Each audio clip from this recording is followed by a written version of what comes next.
What's good, Hoopers? This is part 4 of our shoulder stability series. If you haven't seen the first 3 parts, please go check that out first. It'll be in our playlist as well. And this specific video is going to go over a progression to part 2, which is more open chain exercises, or part 1 and 3 is more closed chain exercises. And both of them are really important to do in terms of open and closed chain exercises. If you want to see why open chain exercises are important and different than closed chain, check out part 2 of our video series to learn more about that. And kind of what we talked about with all the other videos is you really got to master the right movement and the right muscle feeling with doing these exercises and not compensating through the wrong muscles. And we'll go over that cueing in the videos of the exercise that we're going to get into in a second. So really make sure you're feeling the right muscles so that when you progress and do other activities, you know that you're firing the right muscles. And that's why if you haven't done part 2 yet, do those, master those exercises, and once you feel like you're doing those correctly without compensating, come back to this part and master these exercises. For those of you that I don't know, my name is Gabe Ignacio, doctor of physical therapy, board certified orthopedic clinical specialist, and co-founder of Basketball Doctors. We're here trying to help hoopers get healthy and play basketball pain-free, as well as live a healthy lifestyle. If you have any questions or comments from our previous videos or with this video, or have any recommendations for future videos, leave them down in the comments, send us an email. But yeah, we're gonna get into the open chain, more challenging exercises now. See you at the end of the video. All right, so we're gonna go over the open chain exercises. Like I said, if you haven't done the part 2 of the open chain exercises of our video series, go do those first and make sure you aren't compensating, because if you can't do those ones, you're not going to be able to do these ones. Okay, so these 3 exercises are all going to be in the same position.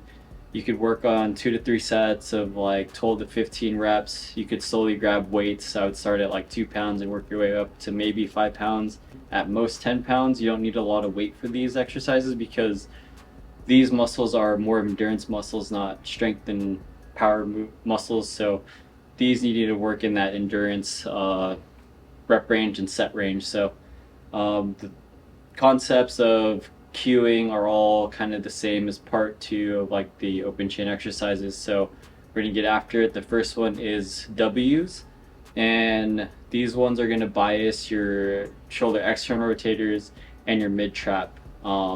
So what you're gonna do is really making sure when you see people doing this, a lot of times they're not as bent over as they need to be. So it's a bent over W. So what you want to do is you want to be, your chest and your trunk wants to be at least as parallel to the ground as possible. You don't want to be like at a 45 doing the movement, because it's going to cause you to just automatically use your upper traps a little bit more, and you're kind of taking away from gravity as being your resistance. So you're going to bend over, try and get to parallel or 90 degrees as best as possible. From there, you're going to work on squeezing your shoulder blades down and back into your back pocket. And then from there, arms straight out in front of you, squeeze back, go into a W position. So when you're doing this, you're creating a W with your 2 arms and you're squeezing down and back. And you should feel kind of straight across your back into your external rotators on that. So benting over, squeeze down and back, making a W, squeeze and hold. A couple seconds, control it all the way back down, and then relax. Re-engage, go into a W, and then all the way back down. As you get good with this, then you could contract and relax at the same time in terms of the shoulder blades. But for now, early on, once you engage first, making sure those scapulas are in the right position, squeezing back, relaxing your shoulders, and then relaxing your shoulder blades. As you get good, then you can combine them all together, because that's how things usually work. But until you get good in isolation, would recommend doing that before you progress into there. Okay, the next one is a bent over T. So same position. The T is going to bias a little bit more of the mid traps and your rear delts. So same position, try and get as parallel to the ground as possible. Hinge down, squeeze down and back, reach straight out to the side, thumbs up towards the sky, squeeze and hold, control it back down, and then relax. Engage, reach all the way up, hold, keep engaging the shoulder blades, and then relax back down. This is the one where you're going to slowly start feeling as you fatigue out. You might start getting to your upper trap a little bit, what that looks like as you engage and raise your arm. You might notice that you get into your ears with your shoulders, so catch yourself, engage, back down. These exercises are really easy to cheat and compensate and feel like you're doing them because you might just be going through the movement. You really got to take your time and make sure you're feeling the right muscles activating and doing them properly. Because if you do it and you watch me, if I'm not thinking about it, I could rep these out like, oh yeah, I'm doing T's, I'm getting stronger. But like, are you actually doing the right movement? Are you actually engaging the right muscles? So the quicker you go isn't better. These ones are the mind-muscle connection. You got to be really tapped in on making sure you're doing things correctly and performing them the right way and feeling the right muscles, okay? And the last one is a bent over Y. This one's probably the easiest to compensate with your upper trap because you want to force yourself to get higher, but going higher necessarily isn't better, especially if you're compensating. So you want to get into the Y position, but you want to only go as high as you can while you feel the muscles in your low trap and mid trap engaged. A lot of times when you do this, you might feel it here and then you start to compensate through your upper trap there. So same concept, gonna bend over as parallel to the ground, engage, and raise up as high as you can without compensating. So for me, that's as high as I can go. If I go higher, I really have to engage and squeeze down and back. A lot of times when people raise up, as you can tell, I lose my shoulder engagement and I get into my upper traps. And there I just start to feel all up in there. Versus when I squeeze down and back, raise up, and when I get to that point I gotta tip my shoulder blades back and squeeze. And when I do that and keep it from shrugging up, I feel it a lot down, kind of at the arc or tip of the shoulder blade. So you really have to make sure you're doing these ones correctly as well. If not, you're just gonna start using your upper traps and your mid traps aren't gonna be used. And as you progress more, you're just gonna keep using your upper trap muscles, okay? So one more time, down and back, sit, engage, as far as you can go there.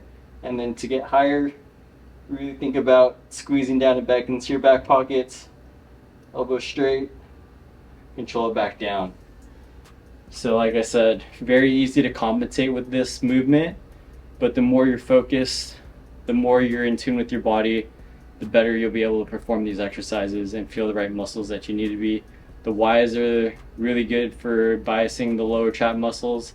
Like I said, if you're not doing it correctly, you're just going to compensate through your upper traps is what we don't want. Okay, so focus in, do those correctly, enjoy those exercises. Welcome back, hope you enjoyed those more advanced open chain exercises. If you felt like those were really difficult for you or you felt like you're compensating a bunch, go back to part 2 and master those exercises first and really make sure you're feeling the right muscles. And if you feel like you're doing part 2 well, come back to this one and really take your time and feel those right muscles firing and not compensating. You might need to do less reps, might mess around with your mind-muscle connection. A lot of it with the shoulder girdle is that mind-muscle connection, kind of what we mentioned before in previous videos. The shoulder joint is inherently a very mobile joint and there's a lot of moving parts to it. So if you feel like you're compensating in earlier videos, this video is going to be really tough for you. And even if you did master those part 2 videos, coming here to these more advanced videos, you're just going to have to take your time and just be patient with yourself. It's like something where the more you practice, the better you'll get at it. So just be patient with yourself, really focus on the form. As you do it well, you'll feel the burn in the right places and really work hard on doing it correctly. Kind of what we mentioned in other videos before, there's so many exercises that you can do for open chain, more advanced exercises, but in purpose for just demonstration and education, we chose these exercises that should activate the primary muscles that you need to be using for sport and life in general, and really challenges you to use the correct shoulder girdle muscles as well as your rotator cuff muscles. So like I mentioned, these aren't the only exercise you can be doing. There's some exercises that might work best for you. These are the ones that we're just showing. If you have any questions, feel free to comment below or send us an email, see if we can help you in other ways. But if you like that and you learned something new, please help us reach more hoopers by liking, subscribing, share with family and friends. It helps with our algorithm and we just want to help more people. So we're the Basketball Doctors. Let's ball for life.